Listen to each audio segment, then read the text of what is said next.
नमस्कार दोस्तों, welcome to current धमाका। आज तारीख है 2 दिसंबर 2021। तो आज की डेट से रिलेटेड जितने भी करंट अफेयर्स के टॉपिक्स बनते हैं, देखते हैं आज उन सभी को इस वीडियो में। तो बिना समय गंवाए चलते हैं पहले क्वेश्चन की तरफ। विश्व कंप्यूटर साक्षरता दिवस हर साल कब मनाया जाता है? दोस्तों, 2 दिसंबर को प्रत्येक वर्ष वर्ल्ड कंप्यूटर लिटरेसी डे मनाया जाता है। चलिए अब देखते हैं इस क्वेश्चन से जुड़े हुए अन्य तथ्यों के बारे में। विश्व कंप्यूटर साक्षरता दिवस डिजिटल साक्षरता को बढ़ावा देने के लिए मनाया जाता है। यह दिन विशेष रूप से बच्चों और महिलाओं में तकनीकी कौशल को बढ़ावा देता है और इसका उद्देश्य उन्हें और अधिक सीखने और कंप्यूटर के उपयोग से अपने काम को आसान बनाने के लिए प्रेरित करना है।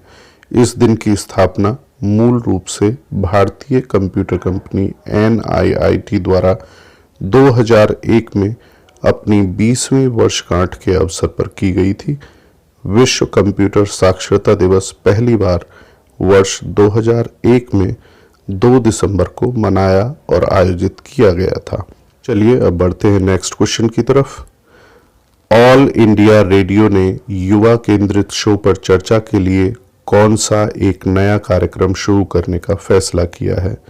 तो एयर नेक्स्ट एक कार्यक्रम है जिसको ऑल इंडिया रेडियो ने युवा केंद्रित शो पर चर्चा के लिए शुरू करने का फैसला लिया है। चलिए देखते हैं इस क्वेश्चन से रिलेटेड अन्य तथ्यों के बारे में। इसमें कहा गया है कि अगले वर्ष के दौरान भारत के कोने कोने से 167 AIR स्टेशनों के माध्यम से 1000 शैक्षणिक संस्थानों के लगभग 20,000 युवा भाग लेंगे। ये शो युवाओं को आज़ादी के पिछले 75 वर्षों के दौरान देश की उपलब्धियों के बारे में बोलने के लिए प्रोत्साहित करेंगे और वे देश के विभिन्न क्षेत्रों में कहां पहुंचने की उम्मीद करते हैं, इसमें उनका मार्गदर्शन करेंगे। इस तरह युवा अपने बड़े सपनों को उड़ान दे सकते हैं और भारत के भविष्य को परिभाषित कर सकते हैं। यह आकाशवाणी पर सबसे बड़ा एकल थीम शो है जिसमें देश भर के हजारों युवा और सैकड़ों शैक्षणिक संस्थान शामिल हैं। यह talent Hunt show air next सभी प्रमुख भारतीय भाषाओं और बोलियों में प्रसारित किया जाएगा। ऑल इंडिया रेडियो की स्थापना के बारे में हम जान लेते हैं। इसकी स्थापना 1936 में हुई। ऑल इंडिया रेडियो का मुख्यालय संसद मार्ग नई दिल्ली में है। ऑल इंडिया रेडियो के मालिक प्रसार भारती हैं। चलिए अब नेक्स्ट क्वेश्चन की तरफ बढ़ते हैं। भारतीय युवा जल पेशेवर कार्यक्रम यानी Indian young water professionals programme का पहला संस्करण किस परियोजना के तहत शुरू किया गया? राष्ट्रीय जल विज्ञान परियोजना के तहत भारतीय युवा जल पेशेवर कार्यक्रम की शुरुआत की गई।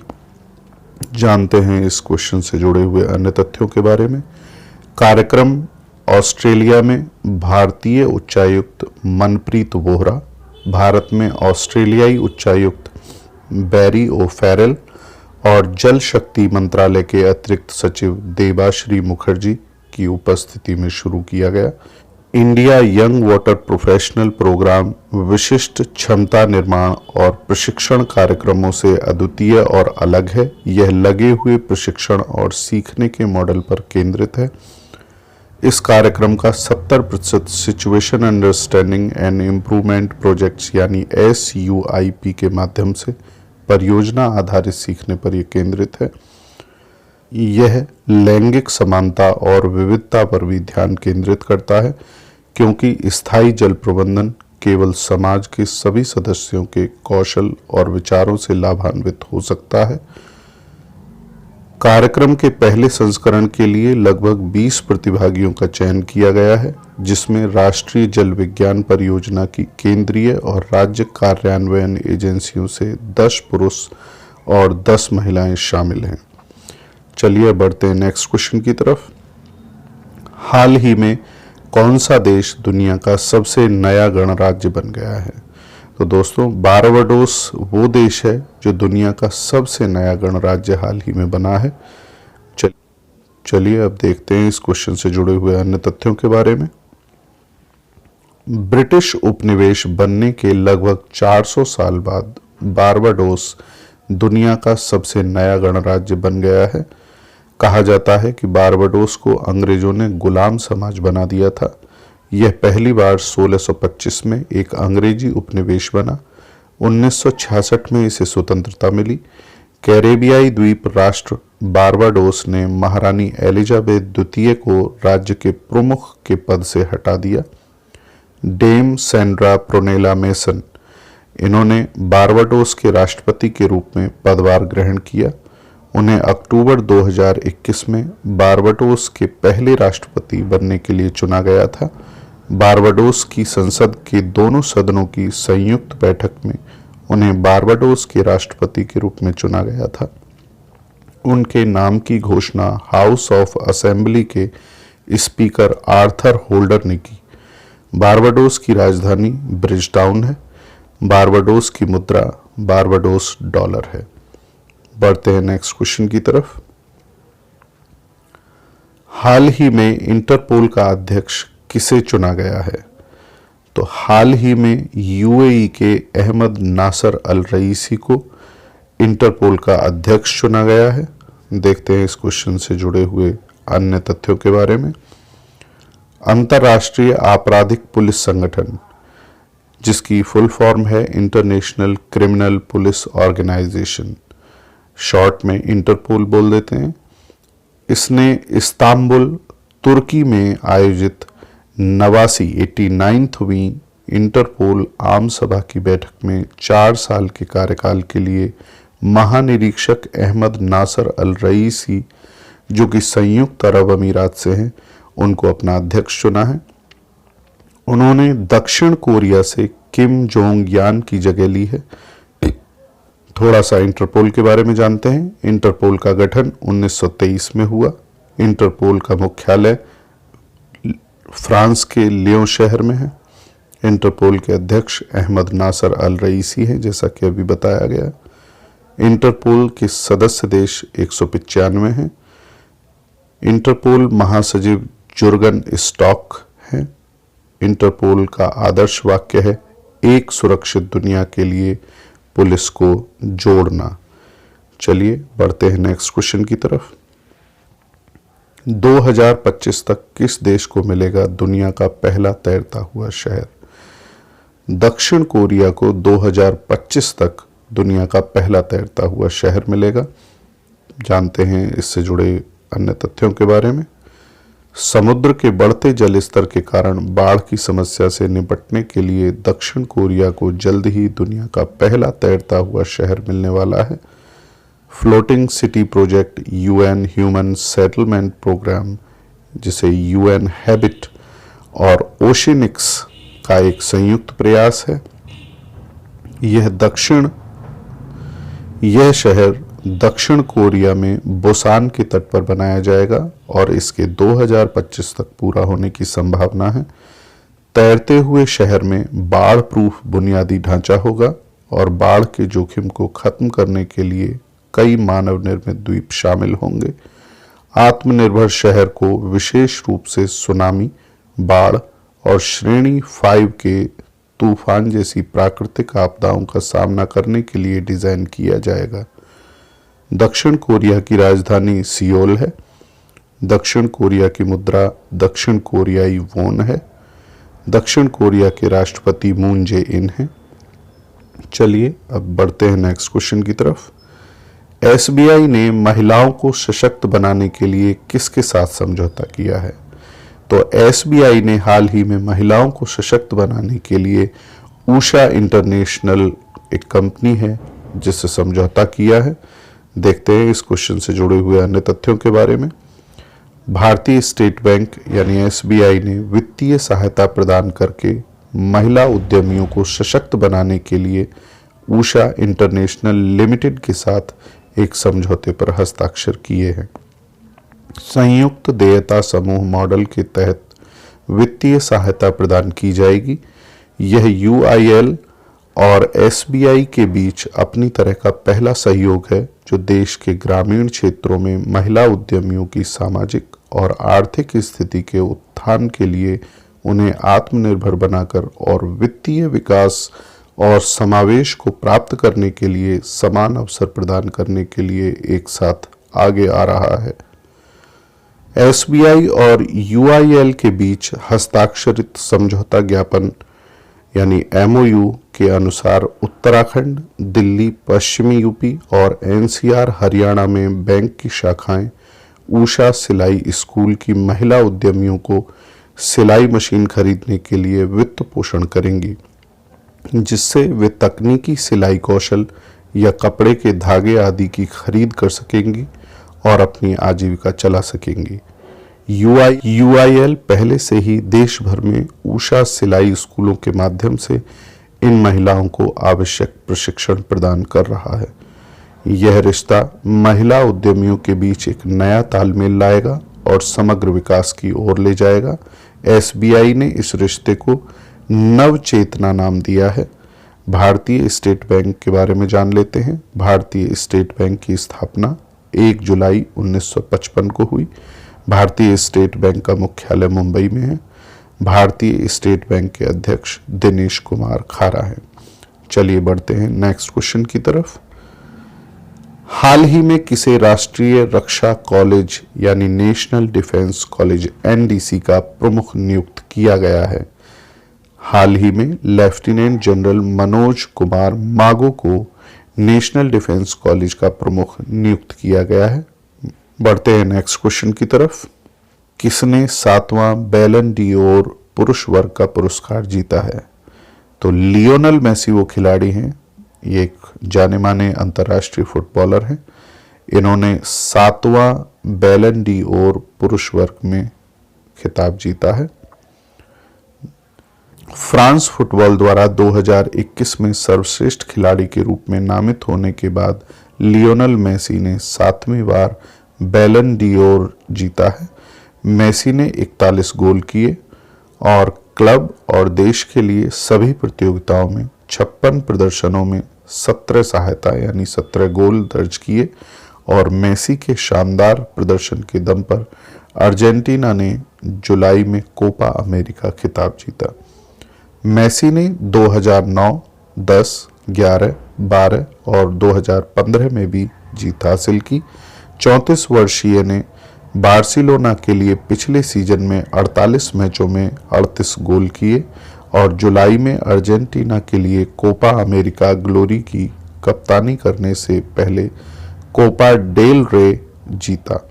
बैलन डी'ओर 2021 के अन्य विजेताओं के बारे में जान लेते हैं। बैलन डी'ओर पुरुष वर्ग में जैसा कि अभी बताया गया लियोनेल मेसी ने जीता है। क्लब ऑफ द ईयर का खिताब चेल्सी फुटबॉल क्लब को मिला है।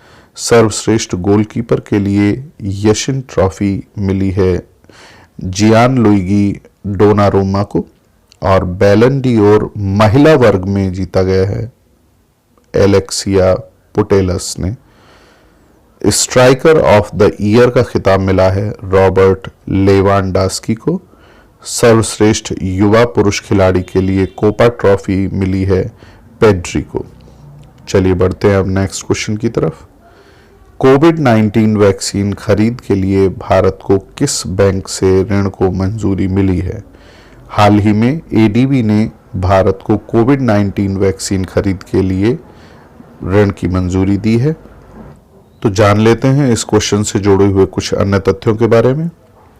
एशियाई विकास बैंक यानी एशियन डेवलपमेंट बैंक एडीबी ने भारत सरकार को कोरोना वायरस कोविड-19 के खिलाफ सुरक्षित और प्रभावी टीके खरीदने में मदद करने के लिए $1.5 बिलियन के ऋण यानी लगभग 11,185 करोड़ रुपए की मंजूरी दी है। कई बार अमाउंट भी पूछ लिया जाता है, इसलिए ये भी ध्यान रखें। इस फंड का उपयोग देश के अनुमानित 31.7 करोड़ लोगों के लिए कम से कम 66.7 करोड़ कोविड-19 वैक्सीन खुराक की खरीद के लिए किया जाएगा। एशियन इंफ्रास्ट्रक्चर इन्वेस्टमेंट बैंक से इस परियोजना के लिए अतिरिक्त $500 मिलियन का सह वित्त पोषित होने की उम्मीद है। बीजिंग स्थित AIIB यानी एशियन इंफ्रास्ट्रक्चर इन्वेस्टमेंट बैंक एक बहुपक्षीय विकास बैंक है जो विकासशील एशिया पर केंद्रित है। इसमें दुनिया भर के सदस्य हैं। यह भारत की राष्ट्रीय परिनियोजन और टीकाकरण योजना को समर्थन करेगा, जिसका उद्देश्य 18 वर्ष और उससे अधिक आयु के 94.47 करोड़ लोगों को पूरी तरह से टीकाकरण करना है, जो कि 68.9% आबादी के लिए है।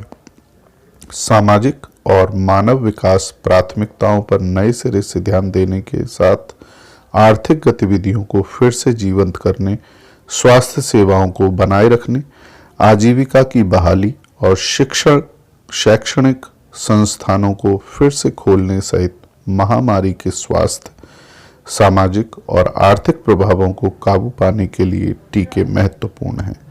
बढ़ते हैं नेक्स्ट क्वेश्चन की तरफ। हाल ही में कौन सा शहर रोपवे सेवा शुरू करने वाला पहला भारतीय शहर बना? हाल ही में वाराणसी वो शहर है जहां रोपवे सेवा शुरू की गई है और ये भारत का ऐसा पहला शहर है। चलिए जान लेते हैं इस क्वेश्चन से जुड़े हुए अन्य तथ्यों के बारे में। वाराणसी उत्तर प्रदेश यातायात की भीड़ को कम करने के लिए सार्वजनिक परिवहन के एक साधन के रूप में रोपवे सेवा शुरू करने वाला पहला भारतीय शहर बनने के लिए तैयार है। प्रस्तावित रोपवे का निर्माण कैंट रेलवे स्टेशन से चर्च स्क्वायर के बीच 3.45 किलोमीटर की हवाई दूरी को कवर करते हुए किया जाएगा। इसका परिव्यय 400 करोड़ रुपए से अधिक है, जो केंद्र सरकार और राज्य सरकार के बीच 80-20 पर विभाजित है, यानी 80% खर्च इसका केंद्र सरकार उठाएगी और 20% खर्चा इसका राज्य सरकार वहन करेगी। सार्वजनिक परिवहन के लिए रोपवे का उपयोग करने वाला बोलीविया और मैक्सिको के बाद भारत दुनिया का तीसरा देश होगा। यूपी की राजधानी आप सभी जानते हैं लखनऊ है। यूपी के राज्यपाल आनंदीबेन पटेल हैं। यूपी के मुख्यमंत्री योगी आदित्यनाथ हैं। चलिए बढ़ते हैं नेक्स्ट क्वेश्चन की तरफ। किस पर्यटन विभाग ने प्रायोगिक पर्यटन के लिए स्ट्रीट परियोजना शुरू की है? जल्दी में केरल पर्यटन विभाग ने प्रायोगिक पर्यटन के लिए स्ट्रीट परियोजना शुरू की है। जान लेते हैं इस क्वेश्चन से जुड़े हुए अन्य तथ्यों के बारे में। केरल पर्यटन ने केरल के अंदरूनी और ग्रामीण इलाकों में पर्यटन को बढ़ावा देने और गहराई तक ले जाने के लिए स्ट्रीट परियोजना शुरू की। परियोजना आगंतुकों को इन स्थानों में संस्कृति की विविधता का अनुभव करने में मदद करेगी। इस परियोजना का उद्देश्य जान लेते हैं। स्ट्रीट परियोजना का उद्देश्य यात्रियों के सामने केरल राज्य की विशिष्ट पहचान प्रस्तुत करना है। यह पर्यटन क्षेत्र में विकास की एक बड़ी संभावना भी प्रदान करता है और महत्वपूर्ण बदलाव भी लेकर आएगा। यह परियोजना केरल राज्य में पर्यटन विकास और लोगों के सामान्य जीवन के बीच पारस्परिक रूप से लाभकारी जैविक संबंधों को बढ़ावा देगी।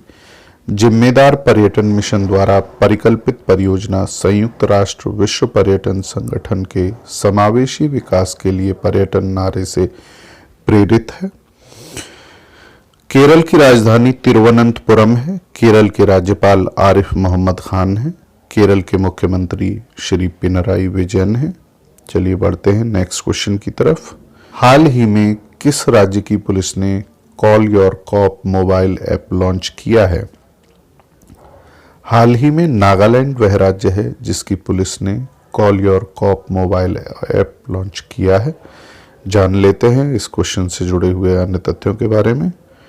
नागालैंड के DGP T John Longkumer ने कोहिमा में पुलिस मुख्यालय में आधिकारिक तौर पर call your cop mobile app launch किया। ऐप को Excel Logics Tech Solutions Private Limited द्वारा विकसित किया गया था। ऐप राज्य के सभी नागरिकों को, विशेष रूप से संकटग्रस्त लोगों को, सीधे पुलिस से संपर्क करने में सक्षम बनाएगा, क्योंकि यह केवल एक क्लिक की दूरी पर आसानी से उपलब्ध है। ऐप में एक निर्देशिका अलर्ट पर्यटक सुझाव, SOS, निकटतम पुलिस स्टेशन और खोज शामिल हैं। नागरिक किसी भी एंड्रॉयड फ़ोन पर गूगल स्टोर से ऐप को डाउनलोड कर सकते हैं। ऐप को गूगल स्टोर से डाउनलोड करके ऐप से आप समाचार, अपडेट, सलाह आदि जैसी सूचनाएं भी प्राप्त कर सकते हैं। नागालैंड के मुख्यमंत्री नेफ्यू रियो हैं। नागालैंड के राज्यपाल जगदीश मुखी हैं। बढ़ते हैं नेक्स्ट क्वेश्चन की तरफ। हाल ही में किस भारतीय खिलाड़ी ने मलेशियाई ओपन स्क्वैश चैंपियनशिप 2021 जीती है?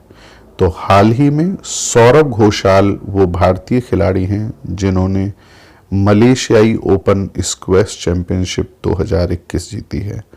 जान लेते हैं इस क्वेश्चन से जुड़े हुए अन्य तथ्यों के बारे में।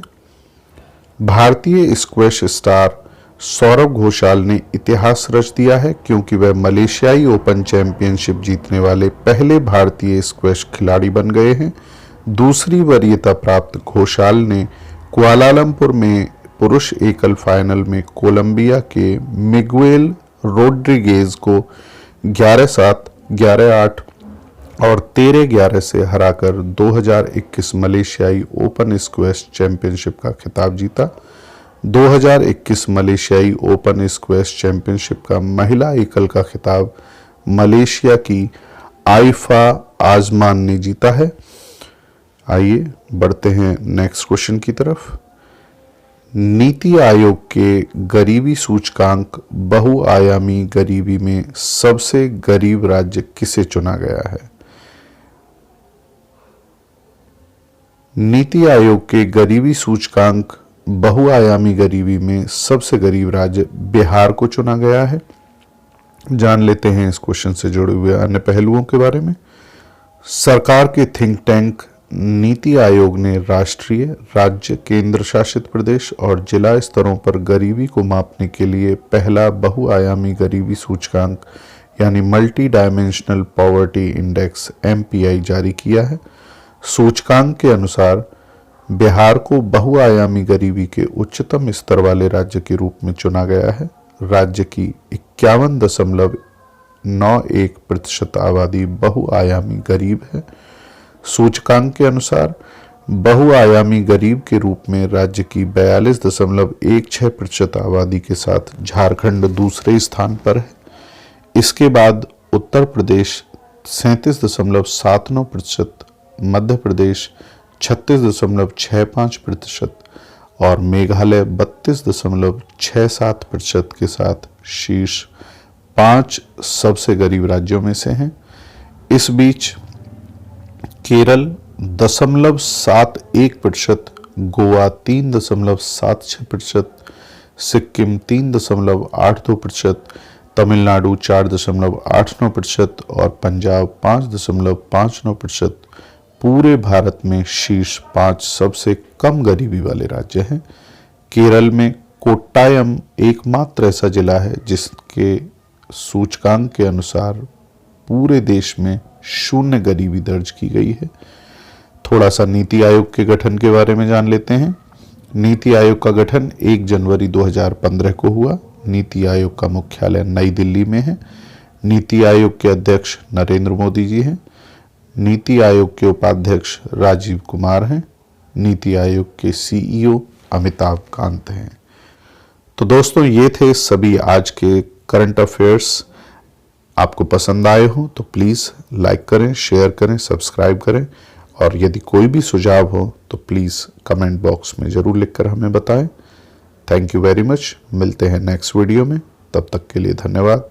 नमस्कार।